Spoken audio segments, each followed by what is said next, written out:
দেখেন গরুর পূজা কিভাবে শুরু হয় পৃথিবীতে প্রথম। মুসা আলাইহিস সালাম আল্লাহর সাথে সরাসরি কথা বলতেন, ওয়াকাল্লামাল্লাহু মুসা তাকলিমা, সুবহানাল্লাহ পড়েন। বনী ইসরাইল হচ্ছে পৃথিবীর সবচেয়ে গোয়ার জাতি। তারা বলে, মুসা তুমি যে আল্লাহর সাথে কথা বলো আমরা তো দেখি না, তুমি যে কথা বলো আমরা তো শুনি না, তো কি করতে হবে? বনী ইসরাইল বলে, আমাদের মধ্য থেকে 70 জন নিয়ে যাইতে হবে তোর পাহাড়ে। ওরা আয়েশা যদি কয় হয় আমরা শুনছি তাহলে বিশ্বাস করবো। 70 জন নিয়ে গেল। মুসা আলাইহিস সালাম হারুন আলাইহিস সালামকে খেলাফা দিয়ে গেলেন, আল্লাহ ওনাকে নবী বানালেন। মুসা আলাইহিস সালাম বললেন, হারুন খবরদার, বনী ইসরাইলের মধ্যে তাওহীদের বাণী প্রচার করবা, ঐক্য ধরে রাখবা, বিচ্ছিন্ন হতে দিবা না। চলে গেছে।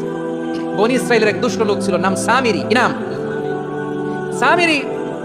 সে সবাইরে বললো তোমাদের স্বর্ণগুলো ফালাও। স্বর্ণগুলো ফেললো, বনী ইসরাইলের স্বর্ণগুলোকে গলিয়ে সে একটা গরুর বাচ্চা বানালো। গোবৎস। কিসের বাচ্চা?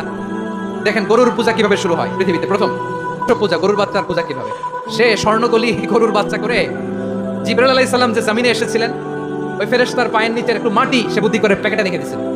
ওই মাটি এটার মধ্যে ঢুকাই দিছে ভেলকি দেওয়ার জন্য। স্বর্ণ দিয়ে বানানো গোবৎস গরুর বাচ্চার গায়ে যখন সেই মাটি ছুঁড়ে দেওয়া হলো, এখন এর ভেতর থেকে ভ্যাঁ ভ্যাঁ আওয়াজ আসতেছে। কি আসতেছে?